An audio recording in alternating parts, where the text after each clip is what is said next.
اس سے آگے ہمارا یہ جو پورشن ہے سیرت الرسول کا،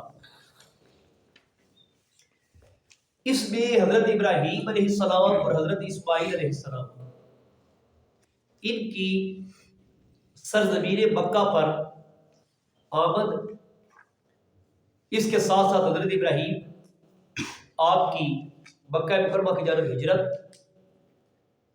پھر حضرت اسماعیل علیہ السلام کے مبارک ایڑیوں سے آب زمزم کا ظہور، قبیلہ جرہم، یہ اپنے آغاز میں تاریخ میں پڑھا تھا کہ قبیلہ جرہم سب سے پہلے آ کر مکہ میں آباد ہوا تھا، وہ کیسے آ کر آباد ہوئے، ان کے احوال، اس کے ساتھ آگے حضرت اسماعیل علیہ السلام آپ کے ذبح کیے جانے کا حکم۔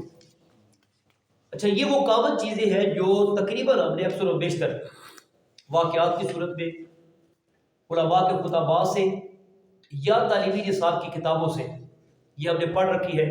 اس کو ہم نے حصول برکت کے لیے تھوڑا سا ان واقعات کو ٹچ کرتے ہوئے اس کی ایسے سمجھے کہ ریویژن ہم نے کر لینی ہے۔ حضرت ابراہیم علیہ السلام آپ کے بارے میں آپ جانتے ہیں کہ مکہ میں جب بت پرستی عام تھی تو بت پرستی کے اس ماحول میں حق کی جو آزان سب سے پہلے بلند ہوئی وہ حضرت ابراہیم علیہ السلام نے کی کہ آپ تنہ تنہا ان بتوں کے پجاریوں کو ایک اللہ کی دعوت دینے کا فریضہ آپ سر انجام دیتے ہیں۔ نوبت یہاں تک آ گئی کہ آپ نے کعبۃ اللہ میں پڑے ہوئے پتھروں کو، بتوں کو توڑ دیا، کلہاڑا بڑے بت کے گدے پہ رکھ دیا۔ جب لوگ میلے سے واپس آئے تو انہوں نے کہا جی یہ کس نے کیا؟ ہر ایک کی زبان میں تھا کہ اتنی جرت اور کوئی نہیں کر سکتا، یہ حضرت ابراہیم نے ہی کی ہوگی۔ آپ کو بلا لیا گیا، جب آپ کو بلایا گیا تو آپ نے فرمایا مجھ سے کیا پوچھتے ہو، جس کے کندھے پہ یہ کلاڑا پڑا ہے اس سے پوچھو۔ تو وہ آگے سے کہنے لگے کہ یہ تو بے جان ہے، نہ یہ بول سکتا ہے نہ یہ گواہی دے سکتا ہے، اب اس سے کیسے پوچھے، یہ تو کلام ہی نہیں کر سکتا۔ تو حضرت ابراہیم علیہ السلام نے فرمایا جب یہ ہے ہی بے جان،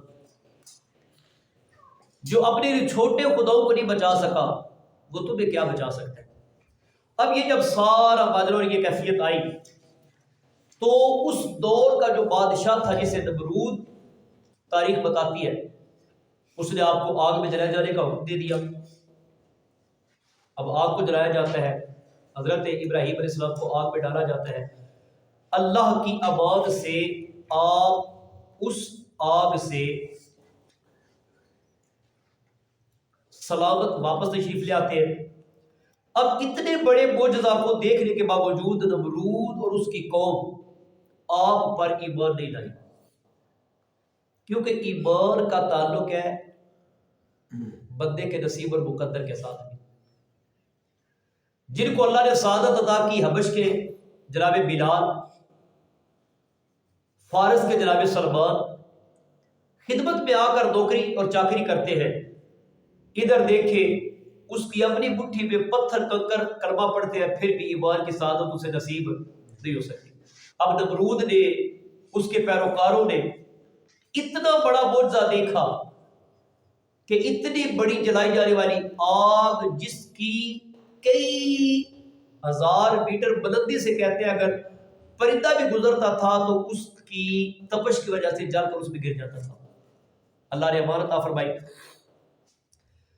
تو اتنا بڑا معجزہ دیکھنے کے باوجود وہ ایمان نہ لا سکے۔ اب حضرت ابراہیم علیہ السلام اور آپ کی زوجہ حضرت سارہ علیہ السلام، جو آپ کے چچا ہارون اکبر کی صاحبزادی تھی، ان کو لے کر آپ بابل اور نینوا سے ہجرت کر گئے۔ یعنی جب آپ نے دیکھا کہ ان کے اوپر تبلیغ اثر کوئی نہیں کر رہی، انبیاء کرام، علماء کرام، اولیاء کرام دین کے پرچار کے لیے ہجرت فرمایا کرتے تھے، اور ہجرت میں اللہ نے برکت رکھی ہے۔ جب ایک جگہ پہ لوگ اسلام کی تعلیم سے دور سے روشناس نہیں ہو پا رہے تو وہ انبیاء کرام اللہ کے حکم سے ہجرت فرمایا کرتے ہیں. جیسے ہمارے آقا کریم نے مکہ سے یثرب یعنی مدینہ مبارکہ ہجرت فرمائی, تو حضرت ابراہیم علیہ السلام نے ہجرت کی. آپ کا پہلا پڑاؤ مقام حران میں تھا, وہاں سے آپ مصر میں داخل ہوئے. اب مصر میں اس وقت جو فرعون تھا, اس کے دربار میں حضرت سارہ علیہ السلام آپ کی خوبصورتی کا تذکرہ کیا گیا. اس نے کہا بلا لیا جائے دربار میں. اب اس کا اصول یہ تھا, باہر سے کوئی بھی شخص آتا, کوئی بھی قافلہ آتا, اگر اس کے قافلے میں کوئی حسین خاتون ہوتی, وہ یا اسے اپنی زوجہ بنا لیتا یا اسے اپنی لوڈی بنا لیتا. تو اس نے بھی حضرت سارہ کی جانب اپنا ہاتھ بڑھانے کا ارادہ کیا, یا ہاتھ اٹھایا ہی ہے, تو اللہ کے حکم سے اس کا ہاتھ فالج زدہ ہو گیا. پھر اس نے واپس کیا سلامت, پھر دوسری بار اٹھایا, پھر ہاتھ فالج زدہ. قاعدہ 3 بار اس نے جسارت کرنے کی کوشش کی, تینوں بار اس کا ہاتھ شل ہو جاتا, فالج زدہ ہو جاتا یا سوکھ جاتا. جب اس نے دیکھا تو اس نے کہا کہ یہ کوئی عام خاتون نہیں, لگتا ہے یہ کوئی کاملہ ہے, پاکیزہ ہے. تو اس نے حضرت سارہ سے معافی مانگی.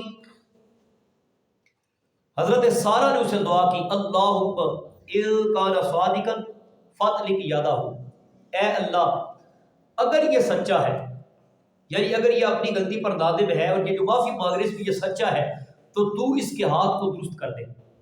حضرت سارہ کی دعا کے صدقے اللہ تعالیٰ نے اس کے ہاتھ کو درست کیا. اس نے اس کی جو خادمہ اور لونڈی تھی جناب ہاجرہ, وہ اس نے حضرت سارہ کو تحفہ میں پیش کر دی بطور انعام, اور حضرت سارہ نے حضرت ہاجرہ کو حضرت ابراہیم علیہ السلام کے سپرد کر دیا. حضرت ابراہیم علیہ السلام نے پھر ان سے بھی نکاح فرمایا, ان سے بھی آگے نسل چلی, اور حضرت سارہ سے بھی اللہ تعالیٰ نے آپ کو اولاد عطا فرمائی. اچھا, اس طرح خاندان ابراہیمی کی مکہ مکرمہ کی طرف ہجرت. اچھا, یہ ہجرت کرتے ہوئے جو پہلی ہجرت تھی آپ کی, آپ مصر میں جا کر آباد ہو گئے. وہیں پر حضرت اسماعیل علیہ السلام آپ کی ولادت باسعادت ہوتی ہے حضرت ہاجرہ کے ہاں. اب اللہ تعالیٰ کے حکم سے حضرت ہاجرہ اور حضرت اسماعیل علیہ السلام کو پھر مکہ مکرمہ میں اس وادی میں بے آب و گیا جنگل میں چھوڑنے کا حکم دیا جاتا ہے. تو حضرت ابراہیم حضرت ہاجرہ اور حضرت اسماعیل کو لے کر دوبارہ مکہ مکرمہ آتے ہیں اور یہاں پر آپ کو چھوڑتے ہیں. جب چھوڑ کر واپس جانے لگتے ہیں تو حضرت ہاجرہ ان سے سوال کرتی ہے کہ آپ اس بے آب و گیا جنگل میں, جہاں پر نہ خوراک ہے نہ پانی ہے, گرمی کی شدت ہے, آپ ہمیں یہاں کر کیوں چھوڑ کر جا رہے ہیں؟ تو حضرت ابراہیم علیہ السلام نے فرمایا کہ یہ میرے اللہ کا حکم ہے. تو سعادت مندی کی تا دیکھے, اس کے بعد دوسرا سوال نہیں کیا. فرمایا اگر یہ آپ کے رب کی تمنا ہے تو ہم اس پر راضی ہیں. پھر اس سے بعد آگے وہ بھی مقام آیا کہ جب ان کے پاس جو کچھ خرد و نوش کی چیزیں تھیں ساری ختم ہو گئی, خوراک ختم ہو گئی. اپنی خوراک نہ ہونے کی وجہ سے بھی بیٹے اسماعیل کی خوراک بھی ان کے وجود سے کم ہوتی چلی گئی, یہاں تک کہ حضرت اسماعیل کو جب پیاس ستاتی ہے تو آپ پانی کی تلاش میں پہاڑیوں پہ چڑھتی ہے.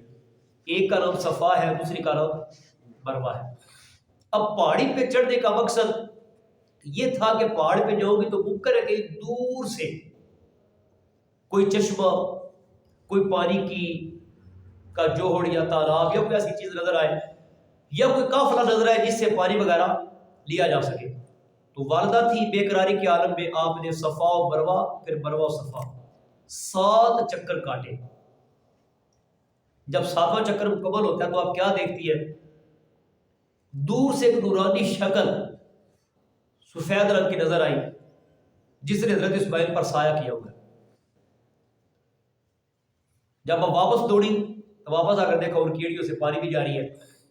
اب جب وہ پانی جاری تھا تو آپ نے کیا کیا, مٹی لے کر جہاں سے وہ پانی بہ رہا تھا اس کے ارد گرد آپ نے اس پانی کو روکنے کے لیے چھوٹی سی دیوار سے بنانی شروع کر دی, اور اس پانی کو آپ نے فرمایا زم زم رک جا, ٹھہر جا. آپ کی زبان سے یہ مبارک الفاظ نکلنا تھے, زم زم تو وہ جو پانی آگے بہ رہا تھا وہ وہیں پہ کنویں کی شکل میں اسی میں جمع ہونا شروع ہو گیا، آگے بہنا رک گیا، اور اسی سے آج ہم آب زمزم اس نام سے ہی اس مبارک پانی کو کیا کرتے ہیں، یاد کرتے ہیں۔ اچھا، جب یہ یہاں پر پانی کا چشمہ جاری ہوا تو صحراؤں میں جہاں پر بھی پانی وغیرہ ہوتا تھا وہاں پر آبادی آٹومیٹیکلی بننا شروع ہو جاتی تھی۔ قافلہ آ رہا تھا قبیلہ جرہم، وہ دور دراز سے انہوں نے پرندوں کے اڑتے دیکھا پرندوں کو، تو یہ نشانی ہوتی تھی جہاں پر پرندے اڑ رہے ہیں وہاں پر یا تو کوئی کھانے پینے کی چیز ہے یا کوئی پانی وغیرہ ہے، یا یہ ہے کہ وہاں پر کوئی قافلہ وغیرہ ہوگا، آبادی ہوگی۔ تو دور سے انہوں نے پرندوں کو اڑتے دیکھا تو وہ اس جگہ پہ آ گئے، وہاں پر آئے تو انہوں نے حضرت ہاجرہ اور حضرت اسماعیل کو دیکھا، اور پانی کے چشمہ کی وجہ سے وہ قبیلہ وہیں پہ آباد ہو گیا۔ اس طرح مکہ میں سب سے پہلے قبیلہ جو جرہم تھے ان کے افراد مکہ مکرمہ میں آ کر آباد ہوئے۔ اس سے آگے اللہ تعالیٰ کی طرف سے حضرت اسماعیل علیہ السلام کے ذبح کیے جانے کا حکم، جو کتب تفاسیر میں ملتا ہے کہ حضرت اسماعیل کی جب ولادت ہوئی تھی تو اس وقت حضرت ابراہیم علیہ السلام آپ کی عمر مبارک بعد میں آتا ہے 77 تھی، بعد میں آتا ہے 87 تھی۔ یہاں پر جو ہمیں فگر دیا جا رہا ہے حضرت اسماعیل کی قربانی کی عمر کا، 13 سال کی عمر میں حضرت اسماعیل علیہ السلام کی قربانی پیش کی گئی۔ اس وقت حضرت ابراہیم علیہ السلام کی عمر مبارک تھی 90 سال۔ اب 70 سال کی عمر گزارنے کے بعد جب اولاد نصیب ہو، یعنی بڑھاپے میں ملنے والی اولاد زیادہ عزیز ہوتی ہے، 70 سال پہلے بے اولادی کی کیفیت میں گزاری، حضرت سارہ علیہ السلام سے آپ کو اولاد نصیب نہیں ہوئی، اسی وجہ سے حضرت سارہ نے حضرت ہاجرہ کو حضرت ابراہیم کے سپرد کیا کہ آپ اپنی نسل کو آگے چلا رہے ہیں۔ حضرت ہاجرہ سے اللہ تعالیٰ نے اولاد عطا فرما دی۔ اب یہ بشری تقاضے تھے کہ حضرت سارہ علیہ السلام جب حضرت ہاجرہ کی گود مبارک ہری ہوئی تو حضرت سارہ علیہ السلام آپ بھی گڑ گڑا کر رو کر اللہ کی بارگاہ میں دعا کرتے ہیں، باری تعالیٰ تو نعمت عطا کرنے والا ہے، میری بھی گود ہری فرما دے۔ تو حضرت اسماعیل کے بعد اللہ تعالیٰ نے حضرت اسحاق علیہ السلام حضرت سارہ کے بدن مبارک سے حضرت ابراہیم علیہ السلام کو دوسرے بیٹے عطا فرمائے تھے۔ یہ جو جتنے بنی اسرائیل ہیں یہ سارے حضرت اسحاق علیہ السلام کی اولاد میں سے، اور بنو اسماعیل جو ہے یہ حضرت اسماعیل علیہ السلام کی اولاد میں سے۔ ہمارے آقا کریم علیہ السلام و تسلیم کا شجرہ حضرت اسماعیل تک جاتا ہے، حضرت عیسیٰ علیہ السلام، حضرت موسیٰ علیہ السلام، تمام انبیاء کرام کا شجرہ حضرت اسحاق تک جاتا ہے۔ اور یہی وجہ ہے کہ اگر آپ باریک بینی سے پڑھیں تو جو عیسائی ہے، جو یہودی ہے، جو نصرانی ہے، وہ ذبیح اللہ حضرت اسماعیل کو نہیں کہتے، وہ کہتے ہیں جی ذبیح اللہ حضرت اسحاق علیہ السلام۔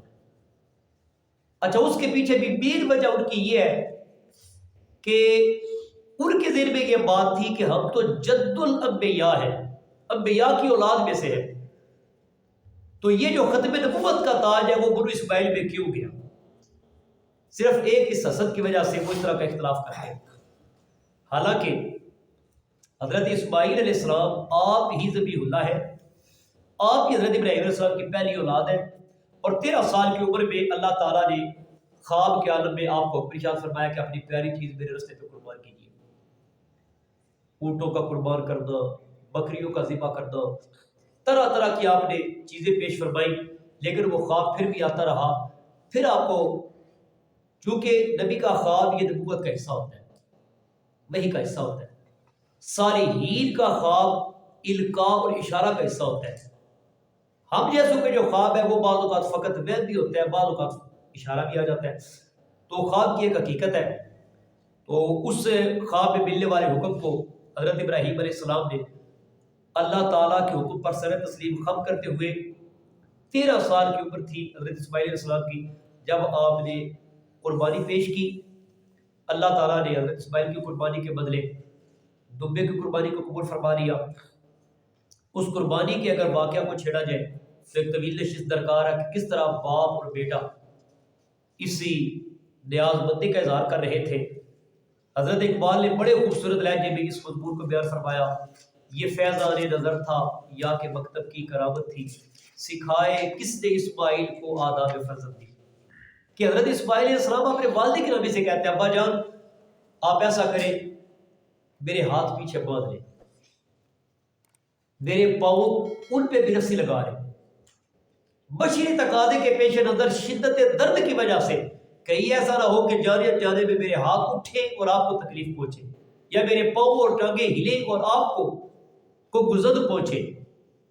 اور ادھر شفقت پدری کا عالم دیکھے حضرت ابراہیم علیہ السلام اپنی آنکھوں پہ پٹی مبارک باندھ رہے ہیں، کہیں بیٹے کو تڑپتا دیکھوں تو اللہ کا حکم پورا کرنے میں ادھورا نہ رہ جاؤ۔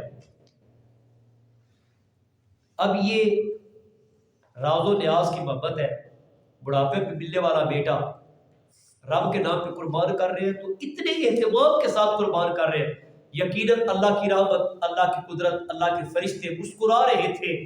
فرشتے تو کہتے تھے باری تعالیٰ تو اسے پیدا کر رہی ہے دنگا و فساد کرے گا، عرش کا رحمان فرشتوں کو کہہ رہا ہوگا فرشتوں دیکھو تو صحیح، محبت ہو تو ایسی ہو کہ بڑھاپے میں ملنے والے بیٹے کو بھی رب کی رضا پر قربان کرنے میں کسی قسم کی کوئی پس و پیش نہیں فرما رہے۔ یہ حجاج کرام تین شیطانوں کو آج بھی جا کر جو کنکر مارتے ہیں، تین مقامات پہ آ کر شیطان نے بہکانے کی کوشش کی جب لے کر جا رہے تھے۔ ایک مقام پہ حضرت حضرہ کے پاس آتا ہے کہ آپ کے خاوند اسماعیل علیہ السلام کو میلہ دکھانے کے لیے نہیں لے کے جا رہے، وہ تو ذبح کرنے کے لیے لے کے جا رہے ہیں۔ آپ نے فرمایا تجھے کیسے پتا؟ تو اس کے منہ سے سچ بات نکل کی، کہتا ہے کہ وہ کہتے ہیں کہ میرے اللہ کا حکم ہے۔ تو آپ نے فوراً پڑھا لا حول ولا قوت الا باللہ، فرمایا نہیں اگر اللہ کا حکم ہے ایک اسماعیل کیا ہزار بھی ہو تو اللہ کے نام پہ قربان ہو جائے۔ پھر حضرت اسماعیل پہ آ کے وار کرتا ہے کہ آپ کے والد آپ کو ذبح کرنے کے لیے لے کے جا رہے ہیں، آپ نے بھی ایسی لا حول پڑھا، پھر آپ پہ وار کرتا ہے۔ تو ان تینوں مقامات کو آج بھی اللہ تعالیٰ نے نشانتی بنا دی۔ حجاج کرام آج بھی جب جاتے ہیں تو ان جمرات پہ جا کے کنکر مارتے ہیں اور حضرت ابراہیم علیہ السلام کی سنت کو ادا کرتے ہیں۔ صفا و مروہ کی صحیح اللہ نے حج اور عمرے کا حصہ بنا دی، جمرات کو کنکر مارنا اللہ نے حج اور عمرے کا حصہ بنا دیا۔ حج کے ارکان کو دیکھے، مناسک کو دیکھے، وہ سارے کے سارے اللہ کے نیک بندوں کی اداؤں کا نام ہے۔ مزدلفہ میں قیام، میقات کا ٹھہرنا، جمرات کو کنکر مارنا، قربانی کرنا، صفا و مروہ کے چکر لگانا، یہ ساری چیزیں کیا ہے؟ اللہ کے بندے اور اللہ کی بندی کی اداؤں کا نام ہے، جس کو آج بھی حجاج کرام جا کر ادا کرتے ہیں۔